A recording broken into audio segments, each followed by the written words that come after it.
Bismillahirrahmanirrahim. Alhamdulillahirabbil alamin. Arrahmanirrahim. Maliki yaumiddin. Iyyaka na'budu wa iyyaka nasta'in. Ihdinas siratal mustaqim, siratal ladzina an'amta 'alaihim ghairil maghdubi 'alaihim waladdallin.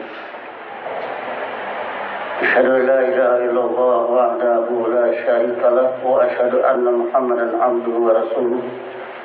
Allahumma shalli ala nabiyyina Muhammadin wa ala alihi wa sallim. Amma ba'du, ayyuhan nas, usikum wa iyaya bittaqwallah.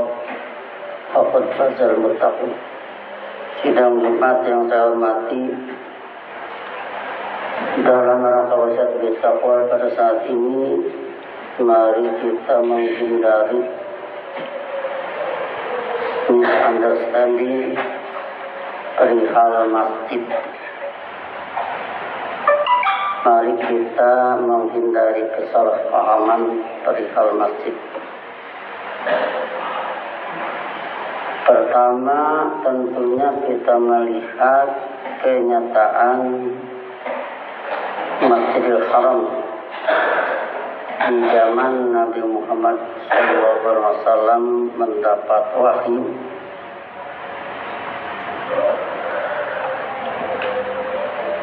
Masjidil Haram ketika Nabi Muhammad mendapat wahyu itu ada Baitullah, ada Ka'bah, ada asnam, bahkan menurut cerita sejarah sekitar 360 patung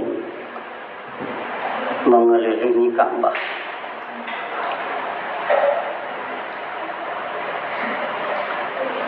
Sedangkan Nabi Muhammad harus membawakan Bismi Rabbika, harus membawa Bismillahirrahmanirrahim, berada di pihak Allah sama dengan berada di pihak Ka'bah, tidak di pihak asnam.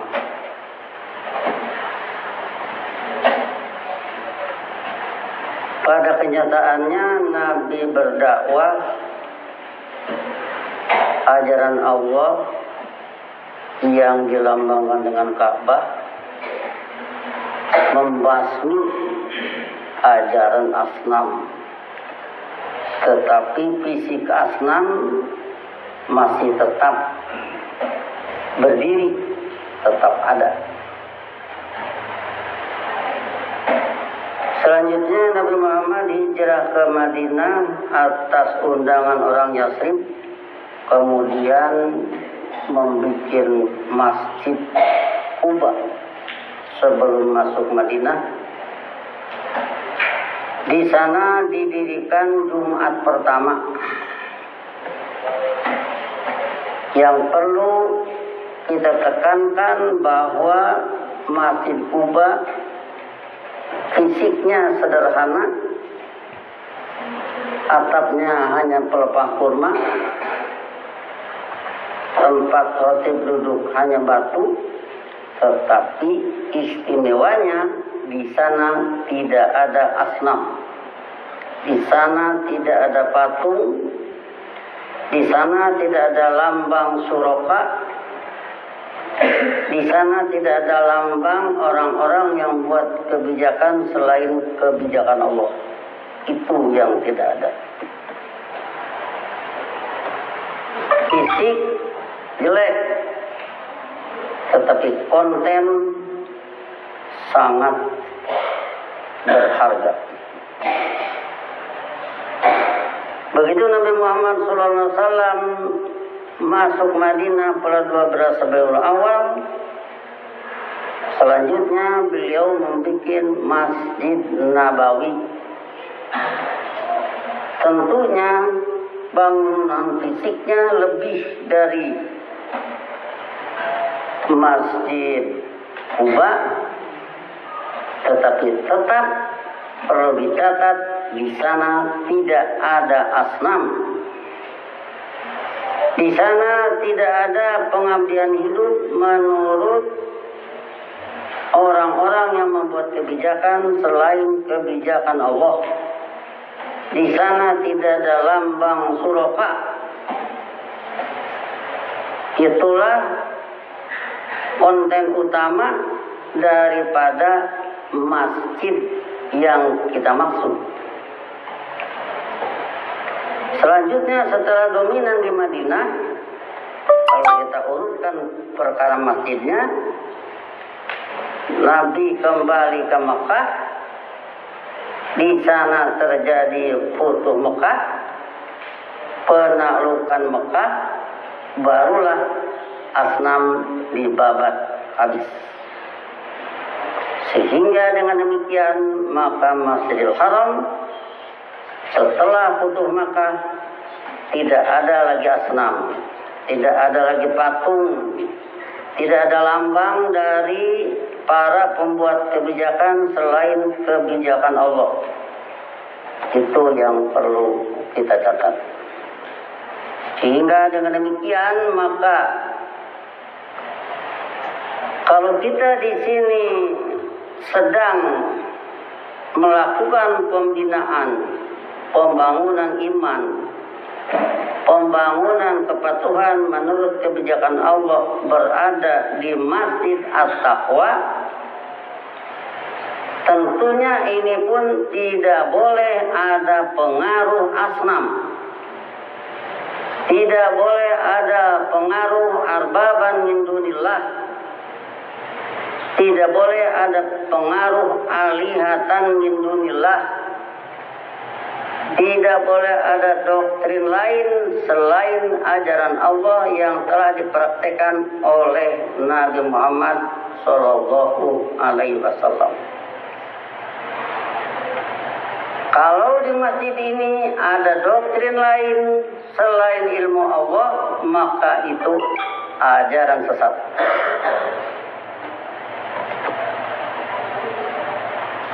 Dengan demikian maka perlu saya menegaskan pada diri saya sendiri sebagai khatib yang berwasiat bertakwa. Hadirin juga harus memahami persoalan bahwa masjid ini harus bebas dari pengaruh asnam. Pengaruh siapa saja yang membuat kebijakan selain kebijakan Allah. Itu yang perlu dicatat. Kemudian hal lain di dalam kita mempelajari masjid, kalau kita ambil surat Taubah ayat 107, di sana ada model masjid lain. Walladzina takhadhu masjidan diraran wa kufran wa tafriqan bainal mu'minina wa irsadan liman haraballaha wa rasulahu min qablu, yaitu mereka yang membuat masjid bahaya, masjid membangun kekufuran, masjid membangun pecah belah antara orang-orang mukmin, masjid irsodan arsoda yursidu artinya a'adda yu'iddu. Jadi di sana ada dipersiapkan bagi orang yang haraballaha wa rasulahu, memerangi ajaran Allah menurut sunnah Rasulnya. Ada masjid yang semacam itu, ada masjid yang membina kekufuran, ada masjid yang memecah belah di antara mukmin, ada masjid yang dipersiapkan untuk mereka yang memerangi ajaran Allah menurut sunnah Rasulnya. Wala yakhlifunna in aradna illal husna. Si tokoh-tokoh yang membuat masjid itu menyatakan mereka bersumpah Tidaklah kami menginginkan kecuali kehidupan indah. Wallahu yashhadu innahum lakadzibun. Tetapi Allah menyaksikan bahwa mereka sebenarnya pembohong belaka. Itu yang dikatakan dalam Quran masjidan diraron. Ayat 108 menyatakan la takum fihi abadan, janganlah Anda berdiri melakukan sholat di sana selamanya. La masjidun usisa ala taqwa min awwali yaumin, benar-benar masjid yang dibangun di atas dasar kepatuhan menurut kebijakan Allah, yang dibangun sejak periode pertama. Ahaku antakuma bihi, lebih objektif ilmiah Anda melakukan sholat di dalamnya, yaitu Masjid Kuba, bukan Masjid Dirar. Fihi rijal yuhibbuna ayyatahharu, di dalamnya ada orang-orang yang menginginkan bersih diri dari berbagai pelanggaran dan kejahatan. Wallahu yuhibbul mutahhirin, yaitu Allah mencintai orang-orang yang berbersih diri dari berbagai pelanggaran serta kejahatan.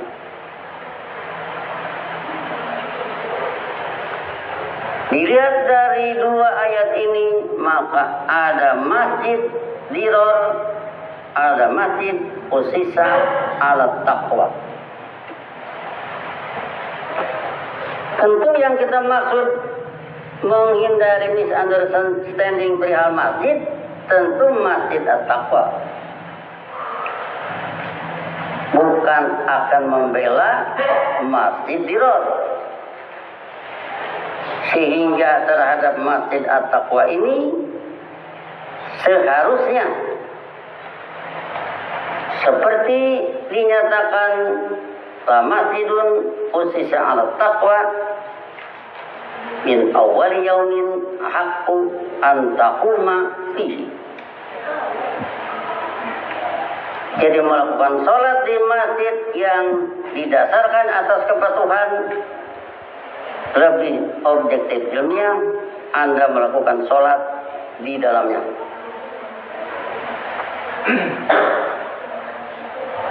Selanjutnya ayat 109 menyatakan apaman asasa bunyanahu ala taqwa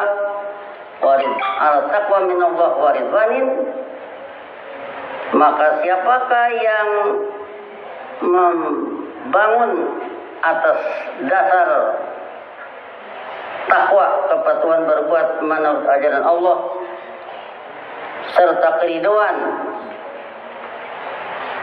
khairun aman asasa bunyanahu ala syafa jurfin harin fanharo fi nari jahannam wallahu la yahdil qaumadz zalimin. Di dalam ayat ini diminta dibedakan mana yang lebih baik, yang membangun masjid di atas dasar takwa dan membangun masjid ala syafa jurfin harin, di pinggir lereng yang jatuh, fanharo bihi binari jahannam, maka dia jatuh bersamanya ke dalam jahannam.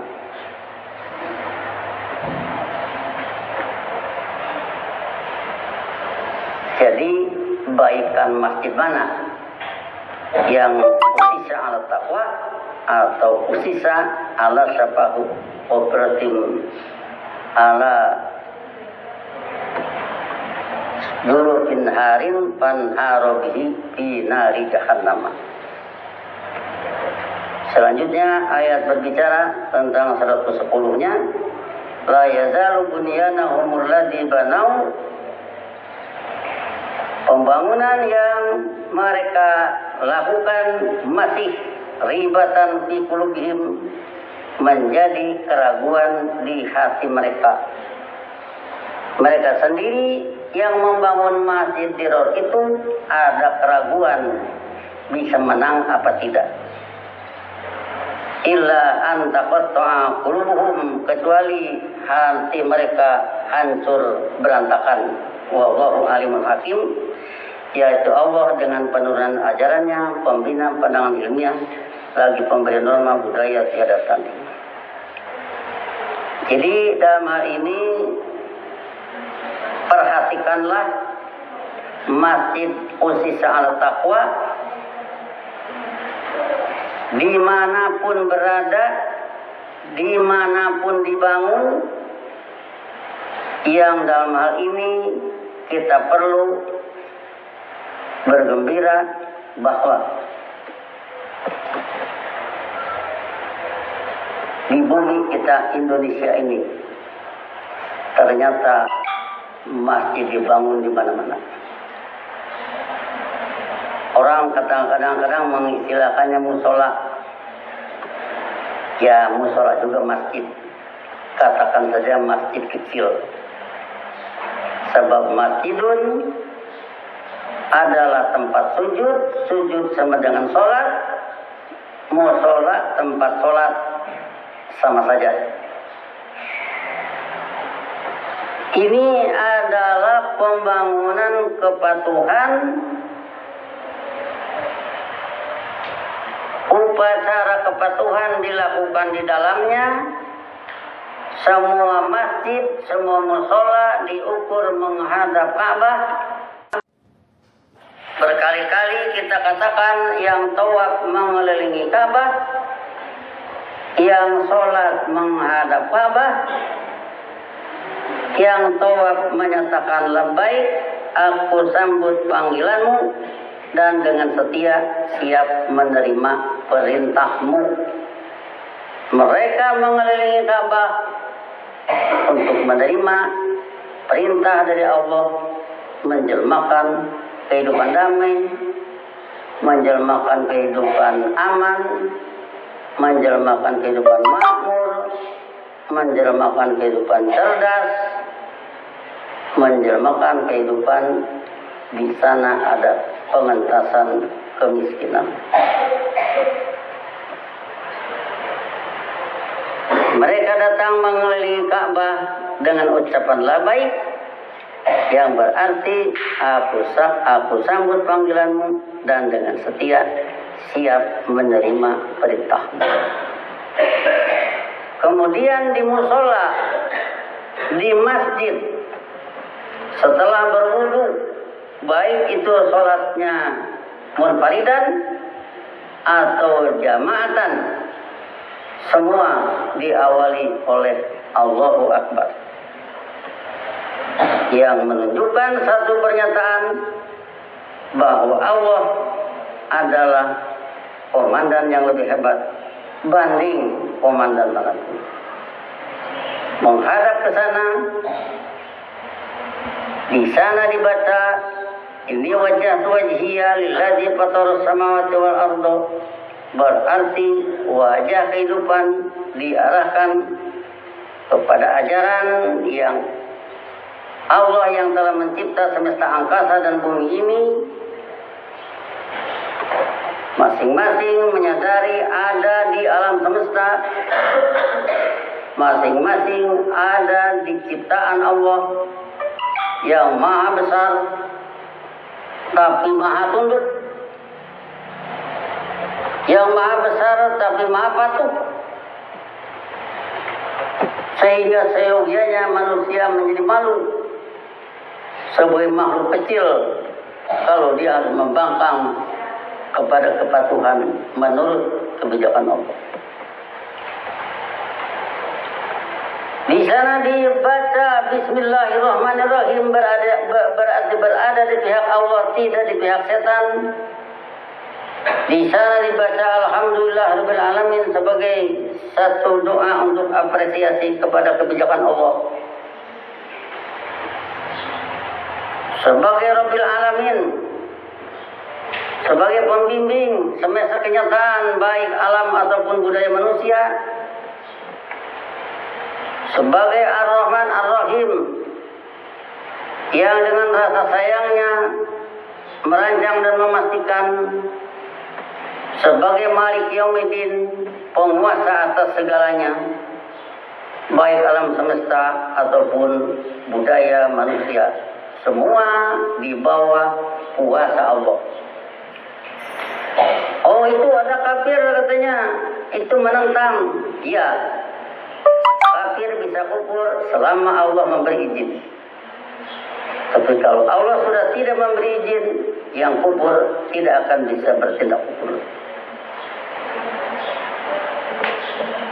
Dengan demikian, maka dengan apresiasi kepada kebijakan Allah sebagai penguasa segalanya, selanjutnya menyatakan iyyaka na'budu wa iyyaka nasta'in, hanya kepada atau hanya menurut ajaran Anda, hanya menurut kebijakan Anda kami hidup mengabdi. Di sini menyatakan kepatuhan sambil menghadap Ka'bah. Perhatikan itu semua sebagai satu pernyataan yang benar-benar harus dijunjung tinggi oleh masing-masing. Selanjutnya, iyyaka nasta'in. Kita bawa Allahus Samad pada surat Ikhlas. Nabi ditanya, Mas Samad? Nabi menjawab, alladzi yasmadu ilaihil khalqu fil khawaij. As-Samad adalah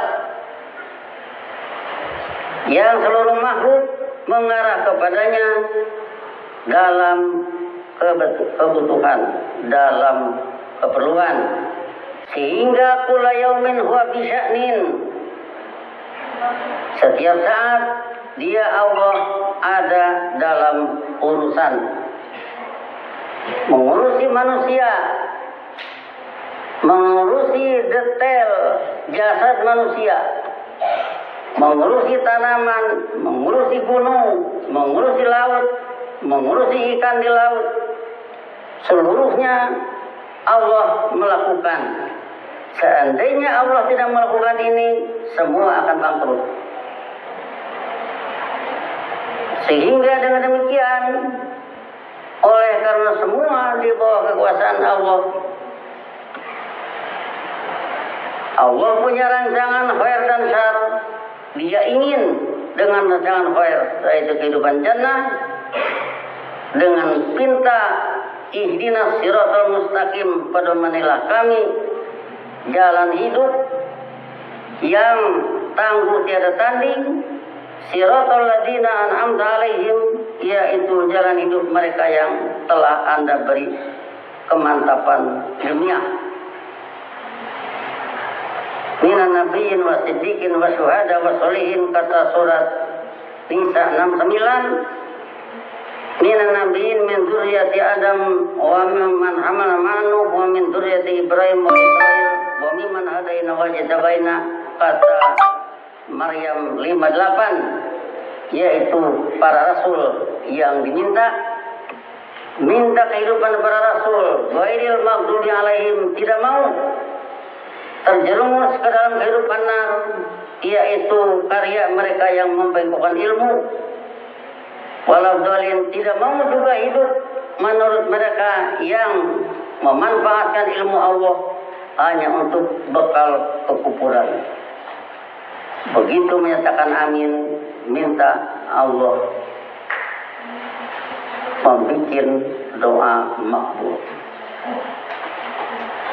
Kemudian setelah itu membaca ayat, membaca surat, ayat manapun yang dibaca pasti arahnya ke arah pembangunan kesadaran menurut ilmu Allah. Disinilah maka masjid harus diperhatikan. Disinilah maka kita harus bersyukur dengan masjid ada di mana-mana. Disinilah ruang bagi kita harus menjelaskan Apa itu Al-Fatihah? Apa itu Allahu Akbar? Apa itu Subhanallah yang dibaca dalam sholat yang mungkin masalah manusia kurang memahami, sebab mereka hanya melaksanakannya bisa jadi tradisional karena ada yang menyuruh tanpa ada yang mendidik secara mendetail. Tetapi kalau kita pahami dengan Al-Fatihah saja bangsa ini sudah selesai. Pasti bersama-sama meminta sunnah Nabi Muhammad muncul lagi, dan itu sistem perdamaian hidup. Pasti mereka meminta sunnah Nabi Isa muncul lagi, yang la nufarriqu baina ahadin min rusulih. Begitu pernyataan mukmin, kami tidak bersikap membeda-bedakan di antara satupun dari rasul-rasulnya. Yang merasa ikut Nabi Ibrahim juga sama, seluruhnya hidup dengan dinul Islam. Begitu pernyataan Al-Quran. Sehingga dengan demikian maka kita semua perlu menyadari, saya perlu berwasiat pada diri saya sendiri, membuat masjid ini berfungsi membina kepatuhan menurut kebijakan pencipta. Yang menghuni masjid ini, tua ataupun muda, termasuk anak-anak, tentunya tidak ngobrol di masjid ini. Kalau mau ngobrol lebih baik di luar. Buat apa ada di masjid ini kalau hanya mengotori?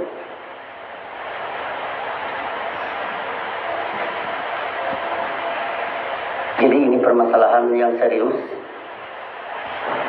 di mana kita sedang berhadapan dengan masalah besar dari bangsa ini, yang boleh dikatakan dua gajah akan bertarung dan kita bisa mati menjadi pelanduk di tengah-tengahnya.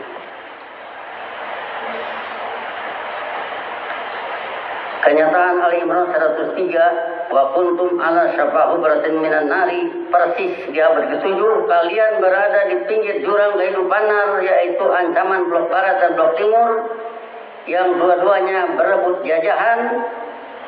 Fa'an qadakum minha, maka dia Allah menyelamatkan kalian dari yang demikian. Inilah kita mengharapkan dengan masjid.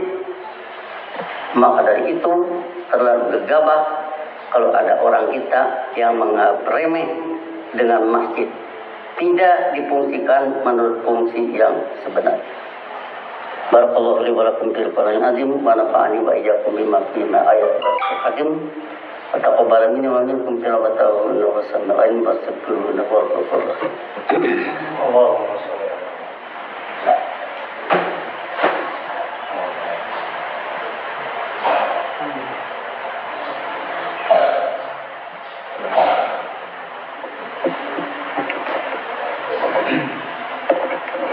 Alhamdulillahilladzi nazzala al-furqana 'ala 'abdihi liyakuna lil-'alamina nadhira. Asyhadu an la ilaha illallah wahdahu la syarika lah wa asyhadu anna Muhammadan 'abduhu wa rasuluh. Allahumma shalli 'ala nabiyyina Muhammadin wa 'ala alihi wa sallim. Amma ba'du, ayyuhan nas, usikum wa iyaya bittaqwallah, faqad fazal muttaqun. Bila terjadi di masjid manapun ada misunderstanding, ada su'ul fahmi, ada salah paham tentang penggunaannya, tepat peringatkan. Harta di masjid ini ada pembengkokan dalam penggunaannya, tepat peringatkan, jangan berlarut-larut. Tetapi tentunya dengan segala keterbukaan demi untuk perbaikan. Sebab urusan keselamatan hidup manusia sangat tergantung kepada Allah, dan tentunya Allah tidak akan melayani orang yang main-main. Sehingga dengan demikian maka mudah-mudahan kita senantiasa serius menghadapi sholat, upacara, kepatuhan, menghadap lambang dari Allah yaitu Ka'bah sebagai komandan perdamaian dunia. Allahumma shalli ala Nabi Muhammad wa ala sallim rabbana la tuzigh qulubana ba'da idh hadaytana wa hab lana min ladunka rahmatan innaka antal wahhab. Amin. Rabbana hab lana min azwajina wa dhurriyyatina qurrata a'yun waj'alna lil muttaqina imama. Rabbana innana sami'na munadiyan yunadi lil iman an aminu bi rabbikum fa amanna. Rabbana ighfir lana dhunubana wa kaffir anna sayyi'atina wa tawaffana ma'al abrar. Allahumma ij'alna muqimis shalat wa dhurriyyatana faj'al akhiratan minan nasi tahwi ilaina. Allahumma ij'alna wa dhurriyyatana munfiqina mimma razaqtana sirran wa alaniyatan. Allahumma ansur man nasara rusulaka wa ahlik man akhraja rusulaka. Allahumma askinna al-ardha min ba'dihim bi amnin wa salamin. Allahumma ighfir lil mu'minin wal mu'minat al-ahya'i minhum wal amwat. Allahumma iyyaka na'budu wa iyyaka nasta'in ihdinas siratal mustaqim siratal ladzina an'amta 'alaihim ghairil maghdubi 'alaihim waladdallin. Rabbana atina fid dunya hasanah wa fil akhirati hasanah wa qina adzabannar. Ibadallah, innallaha ya'muru bil 'adli wal ihsani wa ita'i dzil qurba wa yanha 'anil fahsya'i wal munkari wal baghi ya'idukum la'allakum tadhakkarun. Fadhkurullaha yadhkurkum wad'uuhu yastajib lakum wa atiqullaha akbar. Astaghfirullah li wa lakum. Aqimus shalah.